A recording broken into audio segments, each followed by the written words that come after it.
Hi, brothers and sisters in Midtexas. It's Bishop Leah, which is still taking some getting used to on my end. Of course, if you know me, it's really still just Leah. I am so humbled, still without words to express everything that happened while we were in Costa Rica. It was a foretaste of glory, and I do not say that in a hyperbolic kind of way. There were so many times that the Holy Spirit was just crushing in, and it really and truly was what it talked about in Acts when people came together with their hearts and their minds attuned on the Lord.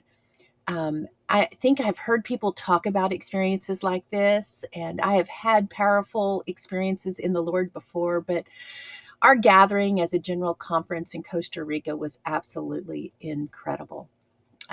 We did a lot of really great work in addition to worship. Our legislative teams helped us to get a new constitution, and that was headed up by our very own Ryan Barnett, who was the chair of the Constitution Committee. We also clarified our mission statement. We exist to make disciples of Jesus Christ and to spread scriptural holiness across the globe. We also clarified our vision because there are those who love the idea of us worshiping passionately and giving extravagantly and witnessing boldly. And all of that is tied together. And it was beautiful how all that came to be.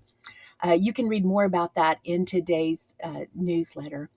Our very own Leslie Tomlinson, who is the chair of our board of ministry, she headed up the ministry task force or legislative committee, and they did incredible work in getting all of the education requirements sort of cleaned up and in sync in a different way than we had it, just a little bit than we had it in the transitional doctrines and disciplines.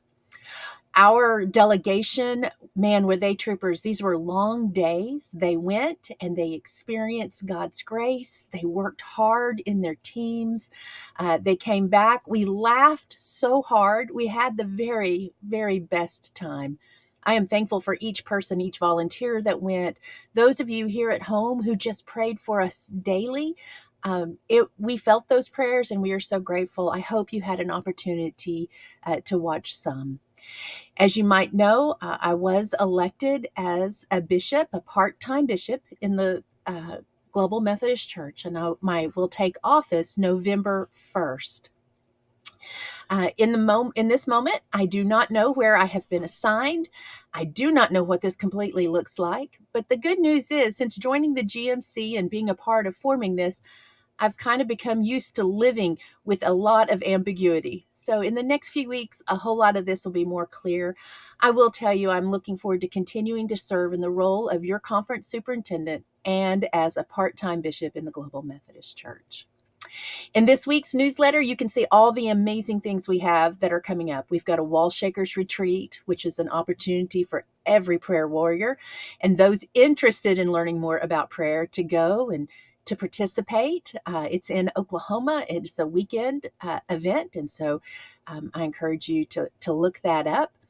We also have our Next Gen Ministry Summit coming up November 16th. This is for those students who have felt a call to ministry through our Revive camps, for them to come and learn more about what it means to go into ministry and what does vocational ministry look like. There'll also be opportunities for those who work with youth and children to come and to learn from some of the very best our annual conference has to offer. So I hope you will, if you work with youth or if your church is just dreaming of having a youth program, that you might look into coming to that summit. Lisa Harper, we have over 500 women signed up from across Midtexas to come and to be a part of our Lisa Harper Weekend, the Anew Conference, which is also November 16th. The night before, clergy women, we're going to have a dinner at the La Fiesta restaurant. So if you're a clergy woman, we want to get to know you from across Mid-Texas. I think we've got over 20 women signed up already. Please, we want to get to know you. So please do come. We want to start building some cohorts and some groups that can work together to strengthen one another's ministry. We also have the Sound Conference. This is one of the very most important conferences that we have going on. It is a young adult conference, 18 to 35. This is an area in our church that we want to strengthen and we want to grow. I go from church to church, and every church tells me we're missing the young people. The Sound Conference is an opportunity for young people across our conference, whether you've got one young family or college student or you've got 80. This is an opportunity for them to come together, get to know other Christians that are walking faith in Jesus Christ, in this expression of Methodism, and get to know one another and start to build friendships. So please share the information about the Sound Conference. That's going to be in Dallas. I get to do the closing worship. I'm excited to get to go and be with our students in their student ministry, as well as with young adults making their way in the world. It is a blessing every single day to be the conference superintendent for the Midtexas Conference. The way in which our congregations are leading in making disciples of Jesus Christ and spreading scriptural holiness is humbling, and it is amazing, and it is what we are called to do. Go and storm the gates.